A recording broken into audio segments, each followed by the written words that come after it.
مسلم و مسلمہ اما بعد، میرے محتشم سامعین اور ناظرین، موجودہ دور کے اندر پیارے آقا صلی اللہ تعالیٰ علیہ وسلم کے جانثار صحابہ کرام کے خلاف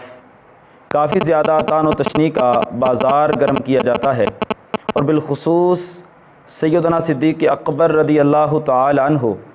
آپ کی ذات ستودہ صفات کے اوپر طعن و تشنیع کے نستر برسائے جاتے ہیں۔ میں اس حوالے سے چند ایک چیزیں آپ حضرات کے سامنے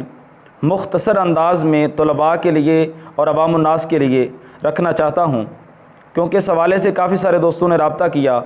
کل بھی جدہ شریف سے ایک دوست کی کال موصول ہوئی اور انہوں نے اس حوالے سے اپنا جو درد دل تھا وہ بیان کیا۔ اس حوالے سے پہلی بات تو میں اپنے سامعین کے سامنے یہ رکھوں گا کہ ایک حدیث مبارکہ میں آپ حضرات کو سنا رہا ہوں، اور ڈسکرپشن میں بھی یہ دے دوں گا، اس کو لازماً سنیں اور یاد رکھیں۔ ترمذی کے اندر، مشکوٰۃ شریف کے اندر موجود ہے، ضرورت پڑے تو اس کو کھول کے دکھائیں لوگوں کو۔ پیارے آقا صلی اللہ علیہ وسلم نے اسی دور کے لیے فرمایا تھا، اذا رأیتم الذین یسبون اصحابی فقولوا لعنۃ اللہ علی شرکم۔ فرمایا تم جب دیکھو لوگوں کو کہ جو میرے صحابہ کو برا بھلا کہتے ہیں، فرمایا تم ان کو یہ کہو کہ تمہارے شر پر اللہ کی لعنت ہو۔ تو یہ حدیث مبارکہ ایک تو یاد رکھیں۔ اور دوسری بات یہ ہے کہ آج اگر ہمیں حدیث مبارکہ پیارے آقا صلی اللہ علیہ وسلم کی سنائی جائے، آپ کا فرمان عالی شان سنتے ہی ہماری آنکھوں سے آنسو رواں ہو جاتے ہیں، ہمارے دل نرم پڑ جاتے ہیں، جسم کے اوپر کپ کپی طاری ہو جاتی ہے اور جسم کے رونگٹے تک کھڑے ہو جاتے ہیں، آنکھوں سے آنسو کی جھڑی لگ جاتی ہے اور ہم سر تسلیم خم کر لیتے ہیں۔ تو یہ کس طرح ہو سکتا ہے کہ پیارے آقا صلی اللہ علیہ وسلم کی حدیث مبارکہ سیدہ فاطمہ الزہرا کو سیدنا ابو بکر صدیق سنائیں، اور اپنے ہی والد محترم امام الانبیاء صلی اللہ علیہ وسلم کی حدیث مبارکہ سن کے سیدہ فاطمہ ناراض ہو کر چلی جائیں۔ حدیث مبارکہ سیدنا صدیق اکبر نے یہ پیش کی تھی،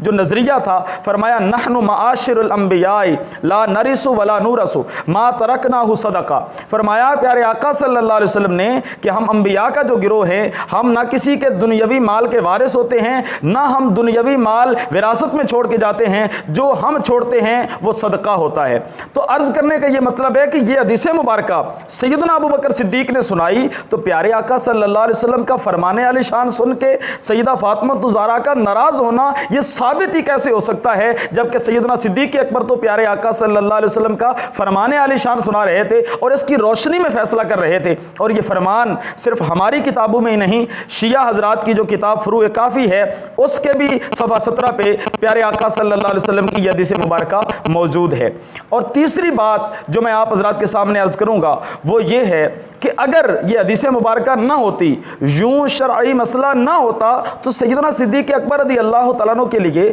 ذرہ بھر بھی تعامل نہ ہوتا، سیدنا فاروق اعظم ذرہ بھر بھی تعامل نہ فرماتے اور ان کو ان کا حق دیتے، کیونکہ اس میں ان کا اپنا بھی فائدہ تھا کہ ان کی اپنی بیٹیوں کو بھی یہ حق ملنا تھا، کیونکہ سیدنا صدیق اکبر رضی اللہ تعالیٰ عنہ آپ کی اپنی بیٹی تھی جو پیارے آقا صلی اللہ علیہ وسلم کی زوجہ محترمہ تھی، سیدہ عائشہ صدیقہ رضی اللہ تعالیٰ عنہا۔ اسی طرح حضرت عمر کی اپنی بیٹی سے سیدہ حفصہ جو پیارے آقا صلی اللہ علیہ وسلم کی زوجہ محترمہ تھی، تو ان کی تو اپنی بیٹیوں کو حق ملنا تھا۔ اگر ملنا ہوتا، اگر یہ حدیث رسول نہ ہوتی تو وہ اپنی بیٹیوں کو ہی حق دینے سے کیوں کر کتراتے۔ اور اگلی بات جو میں آپ حضرات کے سامنے رکھوں گا، جو ہمارے دعوے کی بہت بڑی دلیل ہے اور دلوں کی تشفی کے لیے اکسیر ہے، پیارے محبوب صلی اللہ علیہ وسلم کے پیارے صحابہ کی آپس میں شیر و شکر ہونے کے لیے اور ان کی آپس میں محبت کی دلیل ہے کہ سیدنا علی المرتضیٰ رضی اللہ تعالیٰ عنہ آپ نے بھی اپنے زمانہ خلافت میں ایسا نہیں کیا کہ اس باغ کو آپ نے اپنے حق میں استعمال فرمایا ہو